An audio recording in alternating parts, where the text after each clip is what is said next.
Good morning. Paul Tonko never disappoints. He's always so energetic, even in the morning. So thank you, thank you. What a fabulous day to be here. I am so excited about this announcement, and also I want to thank the collaboration that brought us here together today. So many individuals, those who are with us and those who are not. Literally, Senator Gillibrand was scheduled to be here. She called me earlier. We talked about this. We're going to spend some time with Secretary Granholm and talk about women in power and all the challenges we face, but we'll have that bonding session later. But Senator Gillibrand sends her regrets, I know, as well. And Senator Schumer, a great partner to have the majority leader of the entire Senate as our own representative, has been nothing short of extraordinary, as well as having an incredible team here with our congressmen.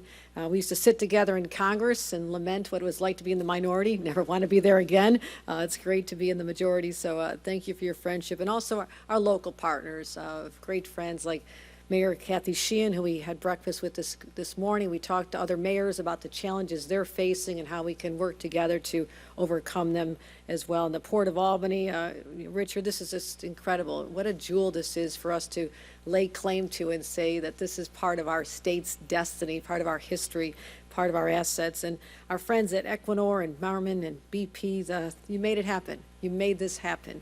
And we know that you're going to have many more opportunities to do more. And County Executive McCoy, great to see you. Simon John McDonald, great friends. Also, the team we have in New York State government is absolutely second to none. Extraordinary leaders, people who are so committed to the cause. And I'm referring to Doreen Harris, the leader of NYSERDA. Let's give her a round of applause for all she has done for us. And Basil Sagos, Basil, the head of our DEC. They're the ones who make it happen, and I'm so energized and excited to be partnering with them in this new capacity that I've been in just about 5 months. But also the men and women of labor who will be building this. Let's give them a round of applause.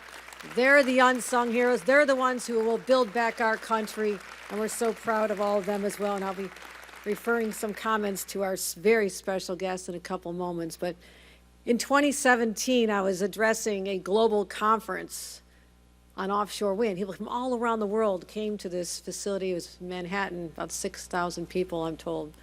And I stood there with the audacity of a New Yorker and declared that New York State will be the epicenter of offshore wind, and indeed all wind power will come through New York State. And back then people said, well, that's pretty bold, but can they make it happen? Well, you can declare it first, but yes, you have to show results. I said, we will be the future of clean energy. Well, ladies and gentlemen, welcome to the future.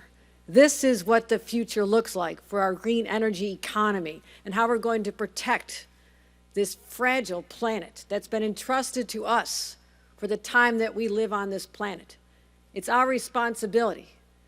And issues affecting Mother Earth are personal to me as someone who grew up in a place called Lackawanna, New York, where we saw the effects of pollution every single day. It was in the air we breathed. It was the orange sky that we looked out on.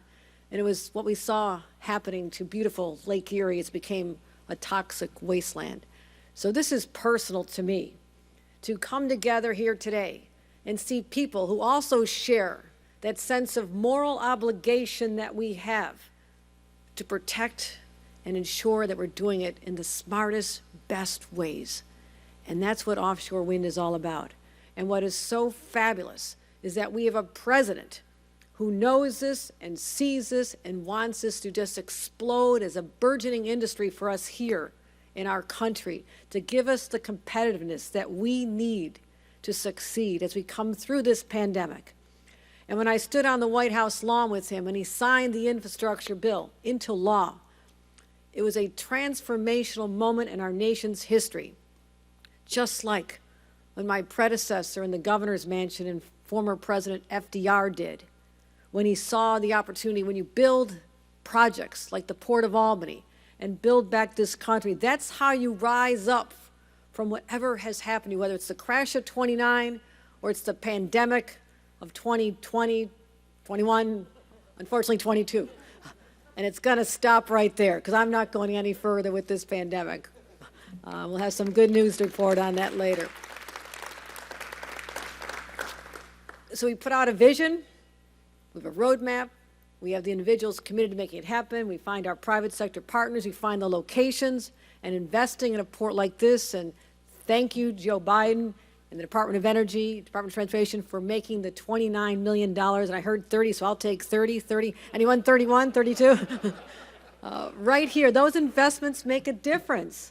They make a difference. And I'm so energized by the prospects of coming back here and seeing towers manufactured here, 400-foot long towers. You ever seen a football field? Okay, you need to turn on TV tomorrow night. There's a special game going on Saturday night, Buffalo Bills. Okay, watch, look how long that field is. That's how long someone from New England here? Okay, there's the door. Sorry about that. That's as long as a football field. And picture the image of them heading down the Hudson River on barges after being manufactured here, heading down the river. People are going to look at that and all the beautiful towns and communities we have along there and say, wow, look what's going down. That's the future, heading down the Hudson River. Just like Henry Hudson in 1609 saw the future as he came up the Hudson River. This place is special. We have a legacy of manufacturing. It's in our DNA. We know how to build steel. We know how to build with our hands and make projects that'll sustain whatever Mother Nature throws away. And that's what we're looking for in the offshore wind projects that are going to be off the shore, off of the coast of Long Island. And we're going to be able to power millions of homes, create 5,200 jobs, have the whole ecosystem, the supply chain that has been missing before, and it's happening here. And just a couple days ago, I made another announcement with another female member of the Biden administration, Secretary of Interior Holland, and working with our friend across the river, the governor of New Jersey. We said together we're going to create the necessary ecosystem so all the supply chain can be made right here. That's how we keep investing, not just in our economy, but in people. People will do those jobs. We also have to give the people the skills they need to manufacture. You don't wake up one day and know how to build one of these. You need training. So we're investing $20 million right here at Hudson Valley Community College to train the people and the skills so they can take these jobs.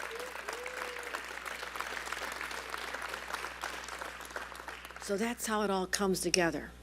And I was proud to announce a $500 million investment in this infrastructure, in the offshore wind, in clean energy, to make sure we never say we didn't have the resources to do what was right. I will make sure of that, putting together my budget as we speak. This is a statement of our commitments here in the state of New York. So I put out a challenge to the rest of the nation, try to catch up, because we want to make sure that we can power homes, power businesses in a way that is smart, that makes up for the assault, mankind's assault on Mother Nature. Women wouldn't do that. It was mankind's assault on Mother Nature. We do things differently here. I got to stop taking shots like that. But as I'm about to introduce someone who knows what it's like to be a first, a great partner, an individual who was the first female governor of Michigan and was called to lead during an extraordinary time when the automotive industry was literally brought to its knees during a recession, and it took a strong, steady hand, an individual who says, you know, we're going to get through this, who inspired the people of her state to believe again. And what a resurgence that industry has seen. We've been proud of what you've accomplished, and now using your talents in figuring out the transition from the old legacy businesses to the new future. And you saw this happening before most did. And this is who I'm speaking about, the former governor of Michigan, the Secretary of Energy, Jennifer Granholm, who President Biden saw someone who could be a partner to help inspire all of us, just like she inspired the people of Michigan at a time when they needed her the most. That's what we're so blessed to have with this administration in Washington. And those are the partners that I call my friends, my allies, and we will get through this pandemic and lead into a whole different future. And it all starts in places like the Port of Albany today. Ladies and gentlemen, let's give a warm New York welcome to Secretary Jennifer Granholm.